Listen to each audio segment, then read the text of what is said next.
প্রতি বছর বর্ষায় পদ্মা নদীর ভাঙনে ক্ষতিগ্রস্ত হচ্ছে শরীয়তপুরের জাজিরা উপজেলার মানুষ। জাজিরা উপজেলার 4টি ইউনিয়নে প্রতি বছরই বর্ষার সময়ে পদ্মা নদীর ভাঙনে বিপর্যস্ত হয় জীবনযাত্রা। এতে বসতবাড়ি, সড়ক, শিক্ষা প্রতিষ্ঠান ও ফসলি জমি হারিয়েছে স্থানীয়রা। দীর্ঘদিন ধরে স্থানীয়রা ভাঙন ঠেকাতে স্থায়ী বাঁধ নির্মাণের দাবি জানিয়ে আসছিলেন।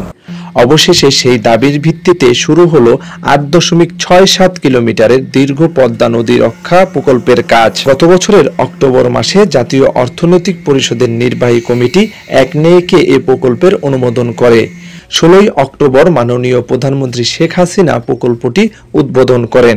এরপর 17 মে থেকে কাজ শুরু করে পানি উন্নয়ন বোর্ড। প্রকল্পের আওতায় রয়েছে জাজিরা উপজেলার পূর্ব নাওডোবা, পালেরচর, বড়কান্দি ও জাজিরা ইউনিয়নের বিভিন্ন এলাকা। দ্রুত কাজ শেষ করতে প্রতিদিন প্রায় 1300 শ্রমিক 22 থেকে 25,000 জিও ব্যাগ ডাম্পিং এর কাজ করছে। এই প্রকল্পের কাজ শুরু হয় খুশি স্থানীয়রা। তারা আশাবাদী প্রকল্পের কাজ শেষ হলে অন্তত 30 বছরের আগ্রাসী ভাঙন থেকে রক্ষা পাবে ফসলের জমি ও ঘরবাড়ি। আমরা দীর্ঘদিন যাবৎ নদী ভাঙন কবলিত, আমাদের বাপদাদারও একাধিকবার নদীতে ভাঙছে, এই জন্মে আমরা আইসেও নদীতে ভাঙতেছি। তো আমরা এমন অবস্থায় আমরা সিদ্ধান্ত নিয়েছি আন্দোলন ছাড়া সম্ভব না। তো আমরা দীর্ঘদিন যাবত এই এলাকার মানুষজন নিয়ে আমরা চারবার মানববন্ধন করেছি, যাতে প্রধানমন্ত্রীর দৃষ্টি আকর্ষণ করা যায়। তো আল্লাহর রহমতে আমরা সেই মানববন্ধনে সাকসেস হয়েছি। আমাদের যে পানি সম্পদ মন্ত্রী উনিও দেখেছেন এবং এই এলাকার যারা নিয়োজিত ছিলেন সবাই দেখেছে। আমরা এই আন্দোলন করেছি, সেই আন্দোলনের সফল আমরা এখন পাচ্ছি, কারণ এখন বেড়িবাঁধের কাজ হইতেছে। এই বেড়িবাঁধের কাজটি সম্পূর্ণ হয়ে গেলে আমাদের নদী ভাঙন থেকে আমরা মুক্তি পাবো এবং এই এলাকার মানুষ স্থায়ীভাবে নদী ভাঙন থেকে রক্ষা পাবে। আমরা এতদিন দুঃখিত ছিলাম, কারণ আমাদের স্কুল কখনো কখনো ভেঙে যায়। এ কারণে এখন আমাদের স্কুলের সামনে আমাদের নদীতে বেড়িবাঁধ হচ্ছে, তাই জন্য আমরা সবাই খুশি। এই পদ্মা নদীতে আমাকে ভাঙ্গা অনেক তছনছ করছে, এখন ওই বেড়িবাঁধ হওয়ানে আমাদের এলাকার মানুষ সম্পূর্ণ খুশি।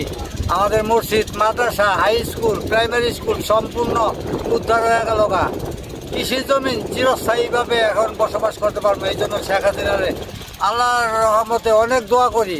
নদী ভাঙ্গা এলাকা প্রতি বছরই নদীতে ভাঙ্গে, প্রায় 7-8 বছর ধরে ভাঙতেছে। প্রতি বছরই বর্ষা এলে ভাঙে। এখন আমরা পদ্মা নদীর পারে, আমাদের ঘরের সাথে নদী, এখন কাজ শুরু হয়েছে। কাজ দ্রুত কমপ্লিট হোক। প্রকল্পটি বাস্তবায়নে ব্যয় ধরা হয়েছে 860 কোটি টাকা। কাজটি শেষ হবে 2026 সালের জুন মাসে বলে জানান পানি উন্নয়ন বোর্ডের এই কর্মকর্তা। 860 কোটি টাকা ব্যয়ে শরীয়তপুর জেলার জাজিরা উপজেলায় পদ্মা নদীর ডান তীরের মাঝিরঘাট সংলগ্ন এলাকা রক্ষা প্রকল্পের আওতায় 8.6 কিলোমিটার নদীটি সংরক্ষণের কাজ শুরু হয়েছে। প্রকল্পের মেয়াদ রয়েছে জুন 2026 পর্যন্ত। প্রকল্পের কাজ ফুল সুইংয়ে চলছে।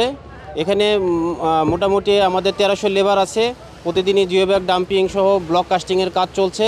আমরা আশা করছি নির্ধারিত সময়ের মধ্যেই প্রকল্পের কাজ সমাপ্ত হবে। প্রকল্পের কাজ সমাপ্ত হলে পরে পদ্মার ডান তীরে জাজিরাবাসী শুধুমাত্র নদী ভাঙন থেকে রক্ষা পাবে না, পাশাপাশি এই এলাকাটি একটি পর্যটন কেন্দ্রে পরিণত হবে। বৃষ্টির মধ্যে কাজ চলমান রেখেছে পানি উন্নয়ন বোর্ড।